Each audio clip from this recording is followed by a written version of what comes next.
नमस्कार विद्यार्थी मित्र मैत्रिणींनो, तुमचं मनापासून स्वागत आहे।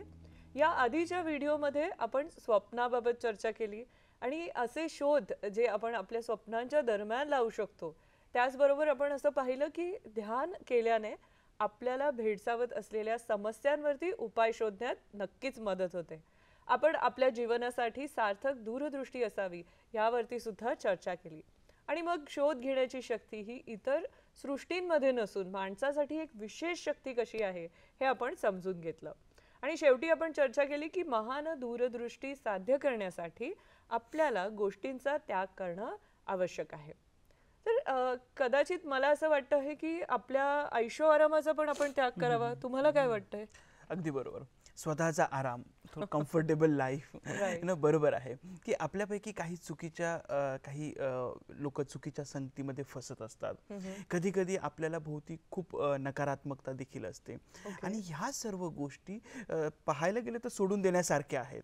काही गोष्टी आपल्याला कदाचित तात्पुरत्या आनंदही देत असतील, परंतु त्या सोडल्या तर बरेच काही आत्मसात करता येऊ शकते। नक्कीच नक्की। आणखीन एक मला असं वाटतं, आपल्या जीवनशैलीबद्दल काय वाटतं तुम्हाला? येस, अगदी बरोबर। जर आपल्याला आपले ध्येय किंवा अंतिम ध्येय साध्य करायचे असेल तर आपली जी जीवनशैली आहे, आपली जी करमणुकीची जी निवड आहे, या सर्व गोष्टी आपल्याला ह्या बाजूला साराव्या लागतील। नक्कीच, म्हणजे योग्य काय आहे ते आपल्याला निवडायला लागेल। म्हणजे याचा असा अर्थ होतो की आपला हेतू साध्य करायचे असेल तर आपल्याला त्रास सहन करावा लागेल, असं आहे का? नाही, तसं नाहीये। मला असं वाटतं की जेव्हा आपण आपल्या दृष्टिकोनाकडे किंवा आपल्या दूरदृष्टीकडे वाटचाल करत असतो आणि त्याने आपल्याला जो आनंद मिळतो त्या प्रवासामध्ये, तर तो इतर गोष्टींना नक्कीच दुय्यम स्थानी व्यक्ती ठेवू शकतो। नक्कीच, म्हणजे त्या त्रासापेक्षा तो आनंद जो असतो तो कितीतरी पटीने उच्च आहे।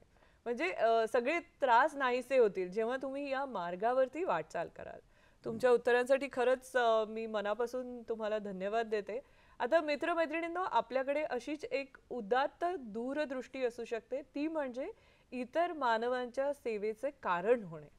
खरं तर हेच माणसाला मिळणारं सर्वात मोठं वैभव आहे आणि आनंद आहे की तो इतरांच्या सामान्य हिताचा सुद्धा स्रोत बनू शकतो। सगळेजण एकत्र येऊन काहीतरी करू शकतो।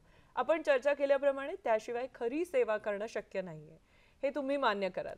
पण ही सेवा ही आपल्याला जीवनाची दूरदृष्टी असायला पाहिजे, तर ती आपल्या उद्देशाची म्हणजे आपल्या बौद्धिक नैतिक क्षमतांचा विकास करून समाजाच्या जगाच्या भल्यासाठी हातभार लावण्याचा जो आपला दुहेरी नैतिक हेतू आहे त्या उद्देशाशी कशी निगडीत आहे ह्याच्यावर आपल्याला विचार करता येईल। आपले दुहेरी नैतिक उद्दिष्ट पूर्ण करण्याच्या या मार्गात सेवा आपल्याला मदत करू शकते का, हा एक प्रश्न आहे। मग विद्यार्थी मित्रमैत्रिणींनो, माझी विनंती आहे, 4 मिनिटांचा वेळ घ्या, एकमेकांशी बोला आणि तुमचं उत्तर जे आहे ते तुम्हाला लिहायचं आहे।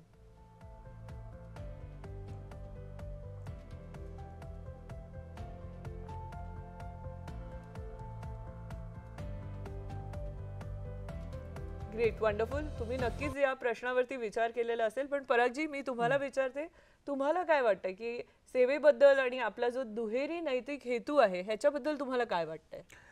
मॅडम, हा अगदी मूलभूत प्रश्न आहे की मी म्हणून इतरांची सेवा ही नैतिक मूल्ये आणि सकारात्मक अभिवृत्ती असणाऱ्या किंवा दृष्टिकोन आचरणात आणण्यासाठी एक मौल्यवान संधी आपल्याला प्रदान करत असतो। कारण आपण इतरांबरोबर इतरांसाठी काम करीत आहोत आणि आपल्या वास्तविक जीवनातील समस्यांवर देखील सकारात्मक उपाय शोधण्याचा आपण प्रयत्न करत असतो। खरंच आहे, खरंच आहे। कारण या नैतिक मूल्यांशिवाय आपण इतरांची सेवा करूच शकत नाही, त्यामुळे ते आपल्याकडे असणं गरजेचंच आहे। म्हणजे समजा तुम्ही ज्या लोकांची सेवा करता त्यांच्यावर तुमचं प्रेम नसेल किंवा तर तुम्ही त्यांची सेवा कशी करणार? अजिबात, कारण तुम्हाला त्यांच्याबद्दल काळजीच नसणार। जर तुम्ही प्रामाणिक आणि सत्यवादी नसाल तर तुम्ही त्यांची सेवा करू शकता का? नाही, अगदीच नाही। मग खरंच जर तुम्ही निष्पक्ष असाल आणि न्यायी नसाल तर तुम्ही त्यांची सेवा कशी कराल? त्यामुळे खऱ्या सेवेसाठी ही सर्व मूल्य जी आहे ती आवश्यक आहेत। तुम्हाला काय वाटतंय? येस, आणि पुन्हा जर तुम्ही विविधतेचा स्वीकार जर करीत नसाल तर तुम्ही समाजात कसे काम करणार? नक्कीच। आणि याचा थेट संबंध हा आपल्या पहिल्या हेतूशी आहे, म्हणजेच की व्यक्तीचा वैयक्तिक विकास। याशिवाय यशस्वी सेवेसाठी सर्जनशीलता, आपण त्याला क्रिएटिव्हिटी असं म्हणतो, आणि शिस्त देखील लागते। कारण सर्जनशीलता नसते म्हणून अनेक समस्या ह्या निर्माण होत असतात, अनेक समस्या ह्या येत असतात. म्हणून त्या जर सर्जनशील उपाय शोधावे लागतात आणि तुम्हाला तुमच्या कृतीमध्ये देखील शिस्त आणावी लागेल. अन्यथा तुम्ही समाजात जी काही कृती कराल त्याचे कदाचित सकारात्मक योग्य असे परिणाम हे होणार नाहीत आणि त्यामुळे ते माझ्या आणि इतर व्यक्तींच्या बौद्धिक विकासाला देखील एक प्रकारचा अडथळा किंवा बाधा आणू शकतात. विकास होणारच नाही. अगदी बरोबर. तर मग सेवेच्या क्षेत्रात अनेक अशा शक्ती आहेत. पुन्हा आपण समजून घ्यायला हव्यात की त्यातील काही नकारात्मक शक्ती आहेत, यापैकी काही सकारात्मक देखील आहेत. उदाहरणार्थ ऐक्याची सकारात्मक शक्ती, प्रेमाची सकारात्मक शक्ती, लोकांमधील प्रामाणिकपणा या सकारात्मक शक्ती आहेत. बरोबर आहे. अगदी मला असं वाटतं सहकार्य पण खूप महत्त्वाचं आहे. बरोबर. सहकार्य देखील आपण त्याला कोऑपरेशन असं म्हणतो, तर सहकार्य देखील महत्त्वाचे आहे. आणि आणखी कितीतरी जसे की पूर्वग्रह, मतभेद, एकी नसणे हे नकारात्मक शक्तींपैकी एक असू शकतं. आणि तसेच संधी आणि अडथळे हे देखील आहेतच. अगदी अगदी नक्कीच त्या नेहमीच आपल्या समोर असतात.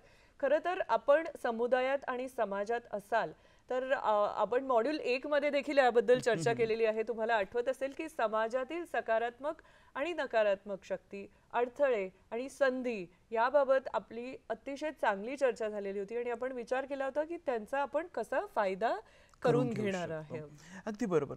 विविध घटकांसोबत ज्यावेळेस आपण काम करत असतो तर समाजाच्या उन्नतीला चालना देण्याच्या माझ्या क्षमतेमध्ये देखील हातभार हा लागत असतो. माझ्या नैतिक हेतूचा हा एक प्रकारचा दुसरा पैलू आहे. आपण वैयक्तिक पैलूबद्दल आणि नंतर समाजाच्या उन्नतीसाठी, समाजाच्या भल्यासाठी योगदान देण्याच्या दुसऱ्या पैलूबद्दल देखील चर्चा केली. त्यामुळे सेवेच्या माध्यमातून माझा दुसरा नैतिक हेतू देखील साध्य होऊ शकतो असं या ठिकाणी मी म्हणू शकतो. नक्कीच नक्कीच. म्हणजे तुम्ही आम्हाला आमच्या विकासाची गुरुकिल्ली दिली आहे असं मी म्हणते. ती म्हणजे इतरांची निस्वार्थ सेवा. खूप अप्रतिम आहे तुम्ही जे आता सांगितलेलं आहे सगळ्यांना. मला आनंद आहे की सत्याचा शोध घेण्याच्या आपल्या चर्चेचा हा अंतिम निष्कर्ष असू शकतो. आपण हे सत्र पूर्ण करण्याआधी प्रिय विद्यार्थी मित्रमैत्रिणींना फक्त नमूद करू इच्छिते की या युनिटशी संबंधित 2 प्रात्यक्षिकं आहेत आणि एक स्वाध्याय आहे.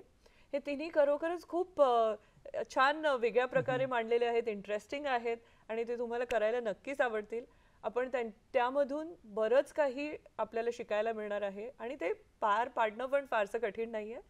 तर पहिलं प्रात्यक्षिक असं आहे की एक प्रश्न असा आहे की आपण धर्मांधता, अंधश्रद्धा आणि पूर्वग्रहांना सत्यापासून कसे वेगळे करू शकतो.